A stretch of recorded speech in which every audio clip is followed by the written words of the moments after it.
హల్లెలూయా. క్రమం ఎక్కడుంటే అక్కడ దేవుడు ఉంటాడు. ఆమేన్. మన దేవుడు క్రమమైన దేవుడు. అందుకే క్రమము కలిగి మనము దేవుని ఆరాధించాలి. పిల్లలు చిన్న శబ్దం చేశారనుకోండి, వెంటనే వాళ్ళని ఒక్కసారి బయటకు తీసుకెళ్ళాలి. ఎవరి పిల్లల్ని వాళ్ళు దగ్గర పెట్టుకోవాలి. నీ దేవుడైన యెహోవా మందిరానికి వెళ్ళినప్పుడు నీ ప్రవర్తన జాగ్రత్తగా చూసుకోవాలి. దేవుని మందిరానికి వచ్చినప్పుడు లోకంలో చాలా హాల్స్లో చాలా మీటింగ్స్ జరుగుతూ ఉంటాయి. ఈ సభ దైవ సభ. ఏ సభ ఇది? చెప్పండి చెప్పండి. కుమార్తెలు చెప్పండి, కుమారులు చెప్పండి గట్టిగా. ఓకే, నేను తమిళ్లో మాట్లాడట్లేదు, తెలుగులోనే మాట్లాడుతున్నాను. ఇది దైవ సభ అనండి అందరూ. ఎస్, ఇది దైవ సభ. ఇక్కడ దేవుడు ఉన్నాడు. అందుకే దేవుని మందిరానికి వచ్చినప్పుడు నీ మాట, నీ ప్రవర్తన, నువ్వు కూర్చునే విధానం, నువ్వు వాక్యం వినే విధానం, నువ్వు దేవుని రిసీవ్ చేసుకునే విధానం ఎంత ఉన్నతంగా ఉంటుందో అంత త్వరిత గతిని దేవుడు నీ వైపు చూస్తాడు. ఎవ్వరటు ఇటు తిరగకూడదు, జాగ్రత్తగా ఉండాలి. ఈరోజు వాక్కు ద్వారా దేవుడు మాట్లాడాడు, వాక్యము ద్వారా దేవుడు మాట్లాడుతున్నాడు. It's not my own message, it's God's message. ఇది నా సొంత మాట కాదు, ఇది దేవుని మాట. ఈరోజు దేవాతి దేవుడు నీతో మాట్లాడుతున్నాడు. 5 నెలలు మనతో వచ్చాడు, ఇంకా 7 నెలలు ఉన్నాయి. ఇప్పుడు 6వ నెలలోకి వచ్చాం. యెహోవా సంవత్సరములు జరుగుచుండగా నీ కార్యములు మాలో నూతన పరచు అని భక్తుడు ప్రార్థన చేస్తున్నాడు. నీకు తెలుసా, నీ జీవితంలో జరిగిన ప్రతి చిన్న విషయంలో దేవుడే నీకు తోడుగా ఉన్నాడు. భక్తుడు అంటాడు, యెహోవా సెలవు లేకుండా ఆహారము తీసుకొని తృప్తి పడగల వాడెవడు? కనీసం భోంచెయ్యాలన్నా, ఆహారము తీసుకోవాలన్నా దానికి దేవుడు ఓకే అంటేనే నువ్వు తినగలుగుతావు. స్తోత్రం, స్తోత్రం. Praise the Lord, praise the Lord. కాబట్టి దేవుని సముఖములో దేవుని మాటల కొరకు ఆశతో కనిపెట్టుకుందాం. యెషయా గ్రంథము 32వ అధ్యాయము. దేవుని ఆత్మ ప్రవచన రీతిగా నీతో మాట్లాడును గాక. యెషయా గ్రంథము 32వ అధ్యాయము 2వ వచనం. మనుష్యుడు గాలికి మరుగైన చోటి వలెను, గాలివానకు చాటైన చోటు వలెను ఉండెను. ఎండిన చోట నీళ్ల కాలువల వలెను. ఈరోజు ఇది మన వాక్యం అక్కడి నుంచి మొదలవుద్ది. అలసట పుట్టించు దేశమున గొప్ప బండ ఇచ్చే నీడవలెను ఉండును. దేవునికి స్తోత్రం. ఈరోజు మన వాక్యం అందరూ చెప్పండి, అలసట పుట్టించు దేశమున గొప్ప బండ నీడవలెను ఉండును. Praise the Lord. నీ జీవితంలో ఆయన ఎలా ఉంటాడో నీకు తెలియచేస్తున్నాడు. నీ జీవిత ప్రయాణంలో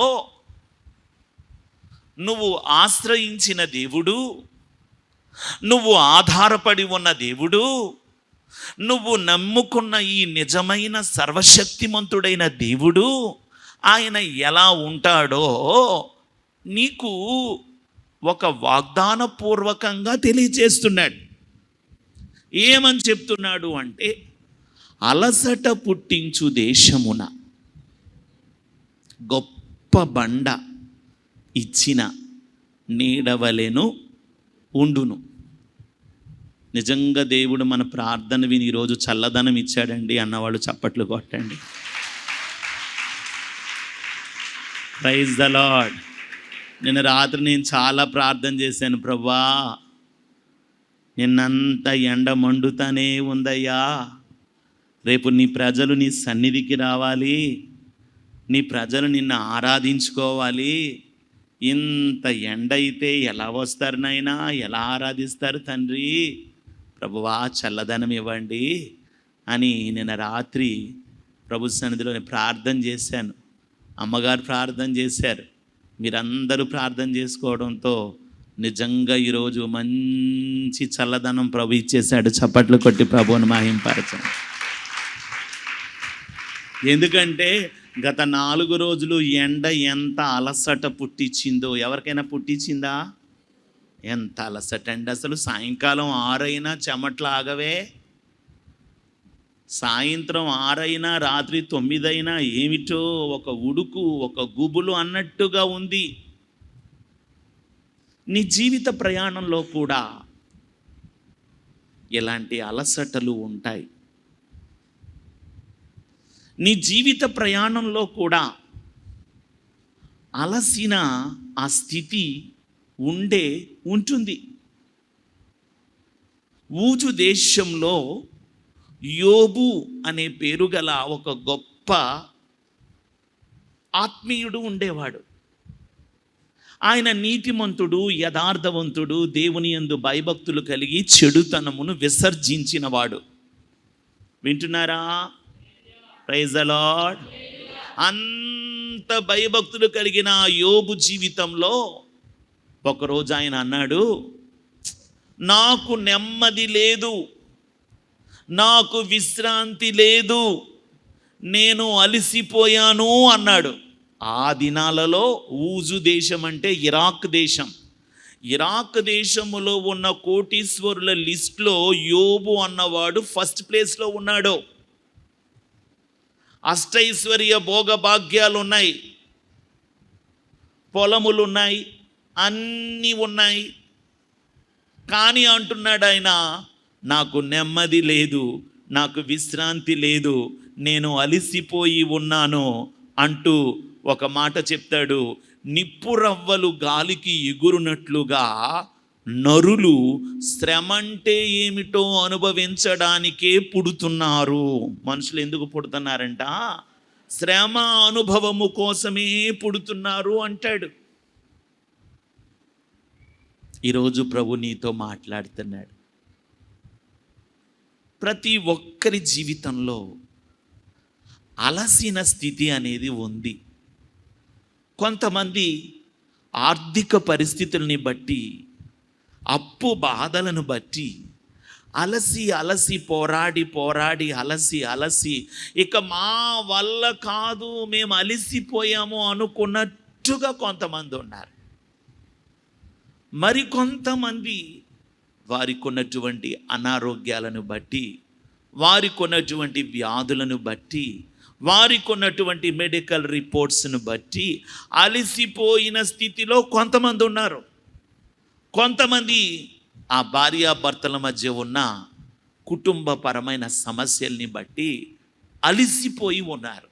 మరి కొంతమంది పిల్లల్ని కని పెంచి పెద్ద చేసి వాళ్ళు ఒక వయసుకు వచ్చేసరికి చెయ్యి దాటిపోయి వాళ్ళ ఇష్టానుసారంగా బ్రతుకుతుంటే వాళ్ళను బాగు చేయటానికి పోరాడి అలసిపోయినట్టు ఉన్నారు. అలసిన స్థితి ప్రతి ఒక్కరిలో ఉంది. స్టీవ్ జోబ్స్ ఎవరికి తెలుసు? చేయి చూపించండి. ఎవరు? Can anyone say? యాపిల్ గడిగా యాపిల్ ఫౌండర్ స్టీవ్ జోబ్స్. ఆయన ప్రపంచ ధనవంతులు 10 మందిలోనూ ఆయన ఒకడు. అలాంటి ఆయన ఒకసారి, నేను బాగా అలసిపోయాను, నేను బాగా అలసటతో నా జీవితంలో అలసిపోయి ఉన్నాను, నాకు విశ్రాంతి కావాలి అని చెప్పి మన భారతదేశంలో ఉన్న టిబెట్ అనే ఒక ప్రాంతానికి వచ్చి అక్కడ ఉన్న బౌద్ధ సన్యాసులతో చాలా కాలం గడిపాడు. ఎందుకు అలసిపోయారండి మీరు? స్టీవ్ జాబ్స్ గారు, మీకు ఎందుకు అలసట వచ్చింది? మీకు చాలా డబ్బు ఉంది కదా, యు ఆర్ మల్టీ మిలియనేర్. మీరు ఎందుకు అలసిపోయారో? మీరు అలసిపోవటానికి కారణం ఏమిటి? అలసిపోయానంతే, నాకు ఒక విశ్రాంతి కావాలని చెప్పి ఇండియాకు దగ్గరగా ఉన్న టిబెట్ అనే ఒక ప్రాంతానికి వచ్చి ఆ బౌద్ధ సన్యాసుల మధ్య ఉంటే తను ప్రశాంతంగా ఉంటానని, తను ప్రశాంతంగా ఉండగలనని అనుకొని బయలుదేరి వచ్చి ఉండి చాలా కాలం అయిపోయాక తిరిగి వెళ్ళాడు. అప్పుడు అడిగారు, మరి అన్ని సంవత్సరాలు వెళ్ళారు, ఒక రిలీజియస్ ప్లేస్లో ఉన్నారు, ఒక ఆధ్యాత్మిక స్థలంలో ఉన్నారు కదా, మీరు పీస్ఫుల్గా ప్రశాంతంగా ఉన్నారా అంటే మౌనం వహించాడు అంతే. తర్వాత 63 సంవత్సరాల వయసులో క్యాన్సర్తో చనిపోయాడు. దేంతో చనిపోయాడు? క్యాన్సర్తో చనిపోయాడు. మరి ఆయన జీవితంలో విశ్రాంతి వచ్చిందో లేదో మనకు తెలియదు. కానీ ఈరోజు నువ్వు ఆరాధించే దేవుడు, ఈరోజు మనము సేవించే దేవుడు, మనము ప్రార్థించే దేవుడు, మనము మొరపెట్టుకునే దేవుడు, ఆయన నీతో సూటిగా ఒక మాట చెప్తున్నాడు. అలసిపోయిన నీ జీవితంలో నీకు నీడనిచ్చే బండగా నేనున్నాను. చప్పట్లు కొట్టి ప్రభువును మహింపరుద్దాం. Praise the Lord, praise the Lord, praise the lord.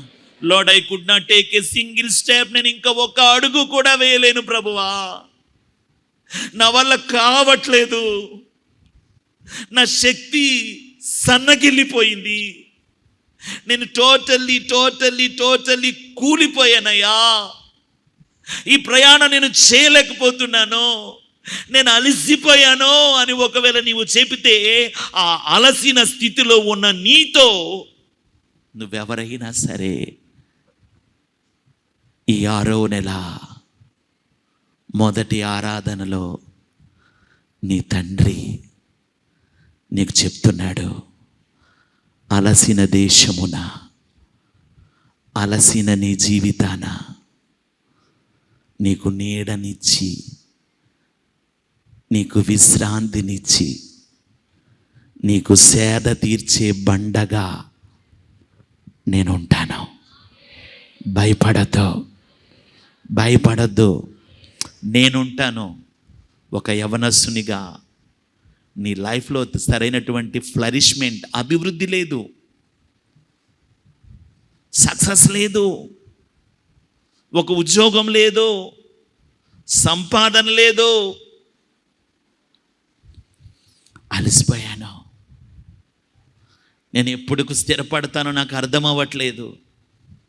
లేకపోతే నా మ్యారేజ్ విషయంలో ఒక ఆడపిల్లగా నా కుటుంబంలో ఉన్న పరిస్థితులు చూస్తుంటే నేను ఆడపిల్లగా ఎందుకు పుట్టానా అని నాకు అనిపిస్తుంది. ఎందుకు నా జీవితంలో ఇలాంటి పరిస్థితులు, నా కుటుంబంలో జరుగుతున్న సన్నివేశాలు, నేను వింటున్న మాటలు నన్ను చాలా చాలా వేదన పాలు చేస్తున్నాయి. నేను అలసిపోయానేసయ్యా అంటున్నావేమో. ప్రభు నీకు చెప్తున్నాడు, అలసిన దేశమున నీకు నీడనిచ్చే బండగా నేనున్నాను కదా, నీ ప్రభువు నేను నీతో ఉన్నాను కదా అని సర్వశక్తి గల దేవుడు ఈ అతి పరిశుద్ధ స్థలములో నుండి నీ యొద్దకు స్వరాన్ని పంపిస్తున్నాడు, తన వాక్కును పంపిస్తున్నాడు. నమ్మిన వారు చప్పట్లు కొట్టి ప్రభువును మహింపరచ, గట్టిగా చప్పట్లు కొట్టాం. డాడీ ఈజ్ ఈగర్లీ రెడీ చాలా సిద్ధంగా ఉన్నాడు. అలసిన దేశమున, అలసట పుట్టించు దేశమున గొప్ప బండ. ఏ బండ అది? కొరింథీయులకు రాసిన పత్రిక 10వ అధ్యాయంలో చెప్తాడు, ఆ బండ క్రీస్తే. చప్పట్లు కొట్టి ప్రభువును మహింపరచండి. ఎవరండి ఆ బండ? బండ పేరు చెప్పండి, గట్టిగా చెప్పండి. ఆ బండపై పేరు ఏమిటండి? క్రీస్తే. ఆ బండే నీకు నీడనిస్తుంది, ఆ బండే నీకు దప్పిక తీరుస్తుంది, ఆ బండే నీ పరిస్థితులన్నిటిలో నీకు తోడుగా ఉంటుంది. ఆ బండ పేరు క్రీస్తు. అలసిన సమయమున నా ప్రాణములో త్రాణ అంటే ఒక ఓదార్పు నా ప్రభు ఉన్నాడు. ఆయన చూసుకుంటాడు, తప్పకుండా నన్ను నిలబెడతాడు. ఆమేన్, ఆమేన్ చెప్పండి. హల్లెలూయా. అలసట పుట్టించు దేశమున గొప్ప బండ నీడ ఇస్తున్నాడంట. ఆ బండ క్రీస్తే. ఇర్మియా 31:2 ఆయన ఎలా నీడిస్తాడో చూడండి.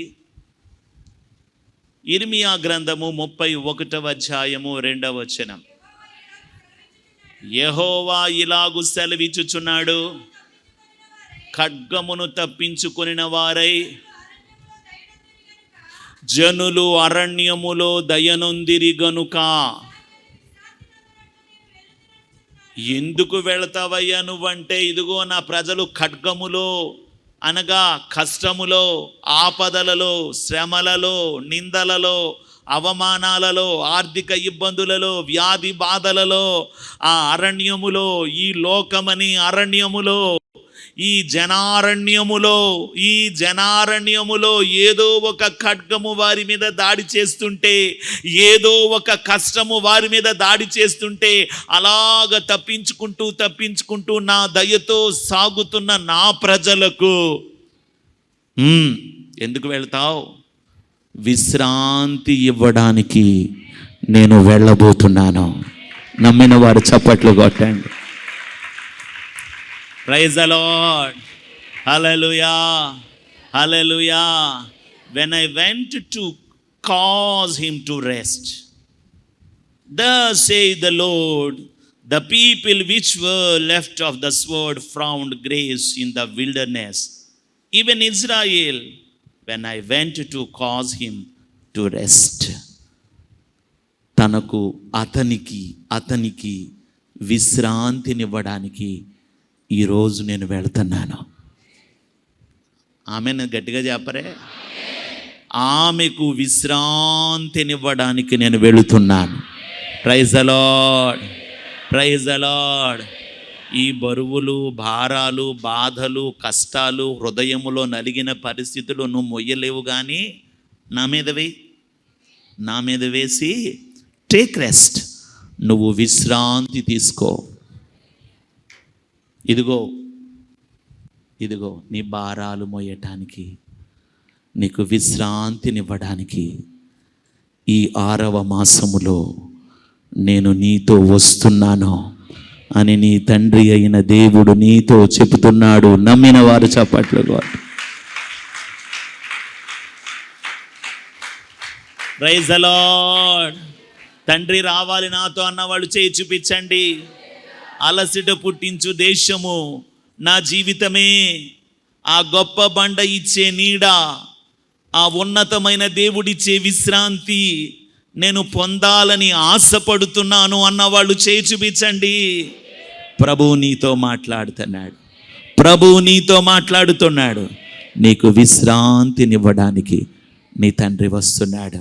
స్టీవ్ జాబ్స్కి ఎంతో ఆస్తి ఉంది, అంతస్తు ఉంది, ఐశ్వర్యం ఉంది, ప్రపంచంలో ప్రఖ్యాతి చెందాడో, అయినా విశ్రాంతి లేదు. ఈ మధ్య అనంత్ అంబానీ అని తన కుమారునికి వివాహం చేశాడు. ఎవరు పేరు చెప్పండి?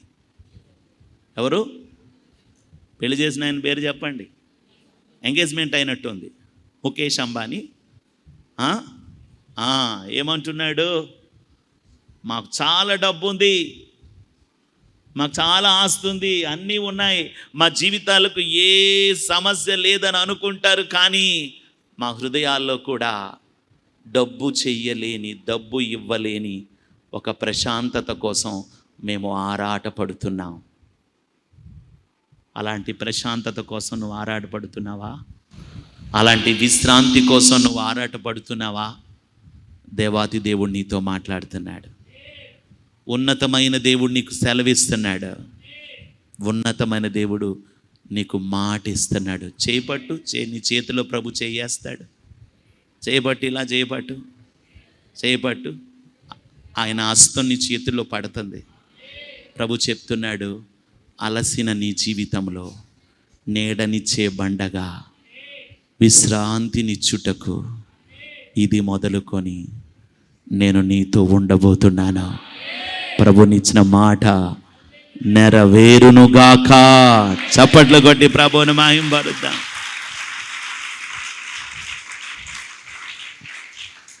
అస్సలు నాకు అలాంటి అలసట ఏమీ లేదండి బాబు అన్న వాళ్ళు ఎవరైనా ఉంటే ఒకసారి నిలబడండి, మీకు సన్మానం చేస్తాను మీటింగ్లో. No one is here. If you have money, నీ దగ్గర డబ్బు ఉండొచ్చు. If you have good job, నీకు మంచి జాబ్ ఉండొచ్చు. If you are a technocrat, నువ్వు మంచి విద్యావంతుడు అవ్వచ్చు. Whatever may be you are, నీ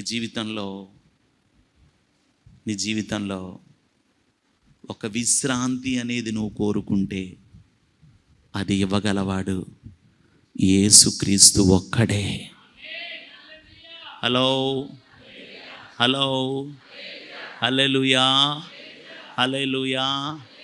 డబ్బు ఇవ్వలేని విశ్రాంతి, మనుషులు ఇవ్వలేని విశ్రాంతి, లోకము ఇవ్వలేని విశ్రాంతి, చదువు ఇవ్వలేని విశ్రాంతి, అందము ఇవ్వలేని విశ్రాంతి, పదవి అధికారం ఇవ్వలేని విశ్రాంతి, తెలివితేటలు ఇవ్వలేని విశ్రాంతి, నిన్ను సృష్టించిన సృష్టికర్త, క్రియేటర్, నిన్ను సృష్టించిన వాడే నీకు అలాంటి విశ్రాంతినివ్వగలడు. Praise the Lord, praise the Lord, praise the Lord. ప్రభు నీతో మాట్లాడుతున్నాడు. ఒక రోజున ప్రవక్త అయిన మోషే అంటున్నాడు, ప్రభువా, నా మీద ఇంత బరువు పెట్టావు, నా మీద ఇంత బాధ్యత పెట్టావు, నా మీద ఇన్ని లక్షల ప్రజల్ని నడిపించే ఒక పని నాకు అప్పగించావు, నాతో ఎవరిని పంపిస్తావు? నిర్గమాకాండము 33వ అధ్యాయము 12వ వచనం.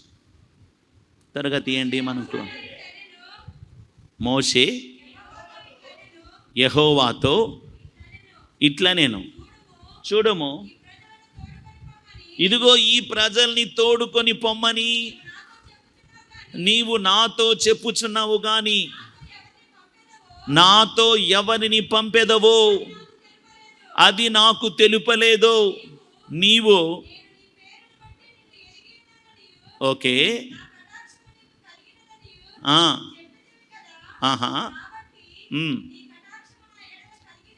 నీ కటాక్షము నిజంగా ప్రభువా నా మీద ఉంటే,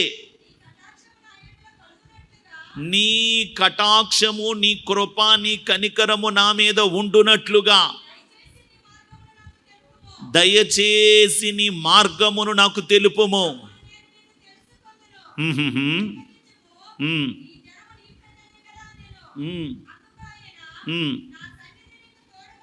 మోషే నా సన్నిధి నీకు తోడుగా వస్తుంది. నిర్గమాకాండం 33వ అధ్యాయం. మోషే నా సన్నిధి నీకు తోడుగా వచ్చును, నేను నీకు విశ్రాంతి కలగజేస్తాను. చప్పట్లు కొట్టి ప్రభువును మహింపరచండి. ఈరోజు మీరు అందరూ మోషే చేసిన ప్రార్థన చేయండి. ప్రభువా, నా కుటుంబాన్ని, నా జీవితాన్ని, నా ప్రతి పరిస్థితిని నా సొంత శక్తి చేత, నా సొంత బలము చేత, నా సొంత జ్ఞానము చేత అయితే నేను ఒక పరిపూర్ణమైన సాఫల్యతను నేను చూడలేను గనుక తండ్రి నీ సన్నిధి నాతో పంపించు. హలో, ఎంతమంది అడుగుతారు? చేయి చూపించండి. హల్లెలూయా, హల్లెలూయా. ప్రభువా, నీ సన్నిధి నాతో పంపించాలి, నీ ప్రసన్నత నాతో ఉండాలి.